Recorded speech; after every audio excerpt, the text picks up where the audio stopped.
خدا دے پکڑے چھڑائے محمد تے محمد دے پکڑے چھڑا کوئی نہیں سکتا. رب نپ لیا تے حضور چھڑا لین گے، جی حضور نے نپ لیا تو تے بچ کوئی نہیں ہونی. یہ پیشور نعت خوان اوباش اور آوارہ نعت خوان لوگوں کی عقیدت کو پیش کرنے کے لیے اس طرح کے اشعار بناتے ہیں اور سناتے ہیں. ایک نعت خوان نے پڑھا: نبی ہے آسرا کل جہان دا، نبی دا آسرا ہے ماں حسین دی. آپ کو کس نے یہ اختیار دیا کہ حرمت دین کو آپ پامال کریں؟ علماء کی ذمہ داری ہے کہ ان کی گرفت کریں، ان کو اسٹیج سے اتاریں اور لوگوں کے سامنے ان کو ملامت کریں. سورۃ الانعام آیت نمبر 51 کمال آیت ہے. اللہ تعالیٰ نے عقیدہ سمجھا دیا. وَأَنذِرْ بِهِ الَّذِينَ يَخَافُونَ أَن يُحْشَرُوا إِلَىٰ رَبِّهِمْ. اے نبی اس قرآن کے ذریعے ان لوگوں کو ڈر سنائیے جو خوف رکھتے ہیں اس بات سے کہ انہیں اللہ کے حضور پیش ہونا ہے قیامت کے دن. لَيْسَ لَهُم مِّن دُونِهِ وَلِيٌّ وَلَا شَفِيعٌ. ان کو یہ بتا دیں کہ اللہ کے سوا نہ تو کوئی ان کا دوست ہوگا اور نہ کوئی سفارشی. لعلہم یتقون، تاکہ وہ ڈر جائیں. اسی طریقے سے سورہ الزمر کی آیت نمبر 19 ہے. کمال ہے، وہ بھی کلائمیکس ہے اس کا عقیدہ شفاعت کلیئر کرنے کے لیے. جناب قرآن پڑھیں گے تو ان کو پتہ چلے گا نا عقیدہ کیا ہے. افمن حق علیہ کلمۃ العذاب. اے نبی بھلا جس کے حق میں عذاب کا حکم اللہ کی طرف سے ہو چکا ہے، افانت تنقذ من فی النار، کیا تم اسے بچا لو گے دوزخ میں جانے سے؟ اور اس سے بڑی بات کون سی کرے تمہارا رب تم سے؟ تم بابوں کو لے کے بیٹھے ہوئے ہو. رسول اللہ کو کہا جا رہا ہے سورہ الزمر آیت نمبر 19، اے نبی جس کو اللہ آگ میں پھینک دے کیا تم اسے نکال لو گے آگ سے؟ تو حضور کو تو کہنا چاہیے ہاں میں نکال لوں گا، کیونکہ میرے امتی کہتے ہیں کہ خدا کا پکڑا چھڑائے محمد، اور محمد کا پکڑا چھڑا کوئی نہیں سکتا. خدا دے پکڑے چھڑائے محمد تے محمد دے پکڑے چھڑا کوئی نہیں سکتا. رب نپ لیا تے حضور چھڑا لین گے، جی حضور نے نپ لیا تو تے بچ کوئی نہیں ہونی. سب کہانیاں 2007 کی بات ہے اور مجھے ڈیٹ بھی یاد ہے، 22 مارچ 2007. یہ اب چل رہی ہے جولائی 2020، آلموسٹ 13 سال پہلے کی بات. مفتی منیب الرحمان صاحب اس وقت بھی روئے تھے، لال کمیٹی کے چیئرمین تھے، آج بھی ہیں تادم حیات. تو کراچی میں آفس کے کام کے سلسلے میں نے بلوچستان جانا تھا، تو کراچی ڈیفنس میں میری رہائش تھی، تو میں ٹائم نکال کے نا غلام سعود سعیدی صاحب کو بیسیکلی تو میں نے ملنا تھا رحمہ اللہ تعالیٰ. وہ ان کے مدرسے میں شیخ الحدیث تھے. تو مفتی صاحب سے بائی چانس ملاقات ہوگی آلموسٹ پونے گھنٹے کی. تو باتیں جب شروع ہوئیں، ان دنوں میں نیا گمراہ ہو رہا تھا، ابھی مکمل نہیں ہوا تھا، یعنی انورٹڈ کاماز میں. مفتی صاحب کہنے لگے کہ دیکھیں کتنے افسوس کی بات ہے، ہم بریلویوں کے پلیٹ فارم کے اوپر شرکیہ نعتیں پڑھی جا رہی ہیں.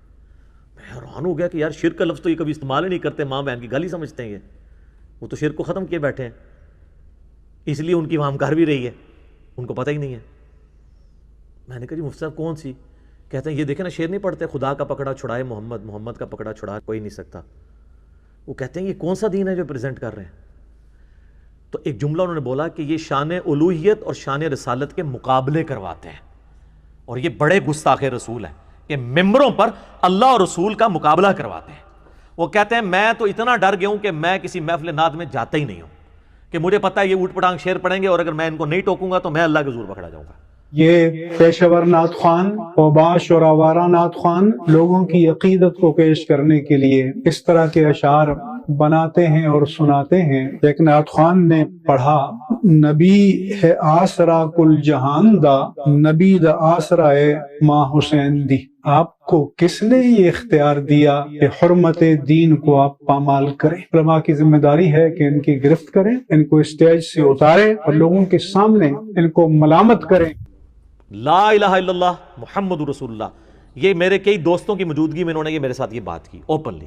وہ انکار نہیں کریں گے، ابھی بھی وہ کہنے کو تیار ہو جائیں گے. لیکن ہمیں دکھ یہ ہوتا ہے کہ یہ لوگ نجی محفلوں میں تو رونا پیٹنا کرتے ہیں، پبلکلی یہ بات نہیں کرتے کیونکہ پبلک خلاف ہو جائے گی. تو یہ نہ سمجھیں کہ انہوں نے اپنا عقیدہ صحیح رکھا ہوا ہے تو قیامت والے دن یہ کہیں گے یا اللہ ہمارا تو عقیدہ صحیح تھا نا، ہماری عوام کا ٹھیک نہیں ہے تو ہماری کوئی ذمہ داری نہیں. ان کی ذمہ داری ہے. تنظیم المدارس کے صدر ہیں پاکستان کے، بریلویوں کا جو بورڈ ہے نا درس نظامی کا علماء کا، اس کے صدر ہیں مفتی منیب صاحب. تو چھوٹی پوسٹ ہے. تو اگر یہ لوگ نہیں بتائیں گے تو اللہ کے حضور مجرم ہوں گے. تو مجھے بائی چانس یہ بات ذہن میں آ گئی. اب آپ اس کے برعکس نبی علیہ السلام کا ایٹیچیوڈ کیا ہے؟ بخاری اور مسلم دونوں میں حدیث ہے کوئی شخص محض اپنے اعمال کی بنیاد پہ جنت میں داخل نہیں ہوگا.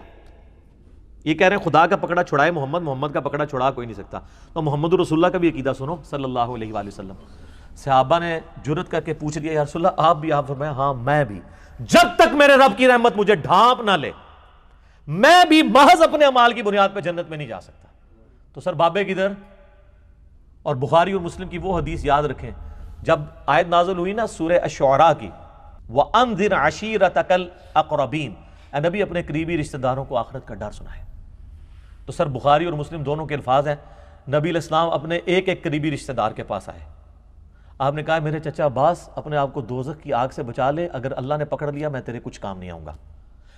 اور الفاظ کیا ہیں؟ اے نبی کے چچا عباس اپنے آپ کو بچا لے، اگر اللہ نے پکڑ لیا میں تیرے کچھ کام نہیں آؤں گا. اے اللہ کے نبی کی پھپھی صفیہ اپنے آپ کو دوزخ کی آگ سے بچا لے، اگر اللہ نے پکڑ لیا تو میں تیرے کچھ کام نہیں آؤں گا.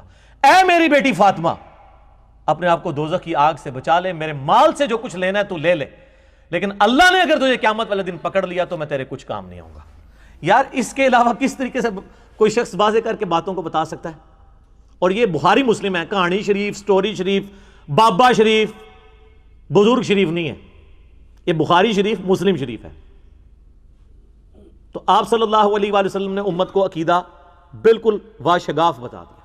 صلاۃ بر محمد وآل محمد، اللہم صلی علی محمد وعلی آل محمد.